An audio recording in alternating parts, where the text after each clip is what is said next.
கோத்தாரி ஆணையத்தின் முக்கிய பரிந்துரைகள். அதாவது எல்லாருமே வந்து பார்த்தீங்கன்னா பரிந்துரைச்சிருக்காங்க. இதில் கோத்தாரி ஆணையத்துடைய முக்கிய பரிந்துரைகள் என்னென்ன அப்படின்னு சொல்லிட்டு ஒரு 5 பரிந்துரைகளை வந்து பார்த்தீங்கன்னா நமக்கு இங்கே கொடுத்துருக்காங்க. முதல்ல வந்து பார்த்தீங்கன்னா 1+2+3 கல்வி முறை. அப்புறம் வந்து ரெண்டாவது வந்து பார்த்தீங்கன்னா இடைநிலை கல்வியை தொழில் கல்வியாக்கல். இதெல்லாம் நோட் பண்ணிக்கோங்க. கோத்தாரி ஆணையத்தின் முக்கிய பரிந்துரைகள் என்னென்ன அப்படின்னு கேட்டாங்கன்னா இதெல்லாம் எழுதணும். முதல் பரிந்துரை 1+2+3 கல்வி முறை. அப்புறம் இடைநிலை கல்வியை தொழில் கல்வியாக்கல் இரண்டாவது.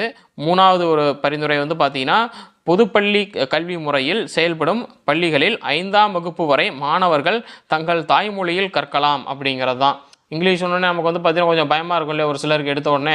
ஸோ அதனால் என்ன சொல்லிட்டாங்க அப்படின்னா ஒன்றும் பிரச்சனை இல்லை, நீங்கள் வந்து தமிழ்லேயே வந்து பார்த்தீங்கன்னா கல்வி கற்கலாம் அப்படின்னு வந்து சொல்கிறாங்க. பொதுப்பள்ளி கல்வி முறையில் செயல்படும் பள்ளிகளில் 5ஆம் வகுப்பு வரை, அதாவது வந்து பார்த்தீங்கன்னா இப்போ தொடக்கப்பள்ளி வந்து 5ஆம் வகுப்பு வரைன்னு போட்டிருக்காங்க இல்லைங்களா. ஸோ அந்த மாதிரி 5ஆம் வகுப்பு வரை மாணவர்கள் தங்கள் தாய்மொழியில் கற்கலாம் அப்படிங்கிறது.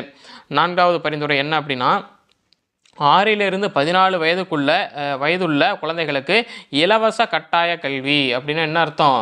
நீங்கள் இங்கே பிறந்துட்டீங்க அப்படின்னாவே கட்டாயமாக நீங்கள் படித்து தான் ஆகணும், அதனால் வந்து தப்பிக்க முடியாது அப்படிங்கிறது தான். இருந்தாலும் வந்து பார்த்தீங்கன்னா அப்போ வந்து ஒரு சிலர் ஸ்கூலுக்கு அனுப்பாமல் வேலைக்கு அனுப்பின பெற்றோர்கள் எல்லாமே வந்து பார்த்தீங்கன்னா அப்பையும் சில பேர் வந்து பார்த்தீங்கன்னா இருக்க தான் செய்கிறாங்க.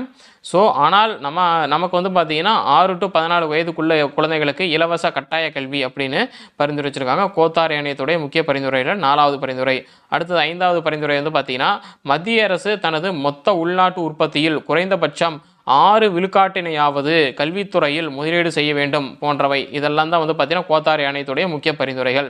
5வது வந்து பார்த்தீங்கன்னா மத்திய அரசு தனது மொத்த உள்நாட்டு உற்பத்தியில், இப்போ வந்து பார்த்தீங்கன்னா நாட்டில் வந்து நமக்கு வரி கலெக்ட் ஆகுது இல்லைங்களா, அந்த வரி கலெக்ட் ஆகிறதுல 6% வந்து பார்த்தீங்கன்னா கண்டிப்பாக கல்வித்துறைக்கு தான் வந்து பார்த்தீங்கன்னா செலவிடணும் அப்படிங்கிறது தான் அந்த 5வது பரிந்துரை அப்படிங்கிறது. ஸோ அப்போ கன்ஃபார்மாக கல்வித்துறைக்கு வந்து பார்த்தீங்கன்னா கன்ஃபார்மாக அந்த அமௌண்ட் வந்து பார்த்தீங்கன்னா ஒதுக்கிட்டாங்க அப்படின்னு தான் அர்த்தம்.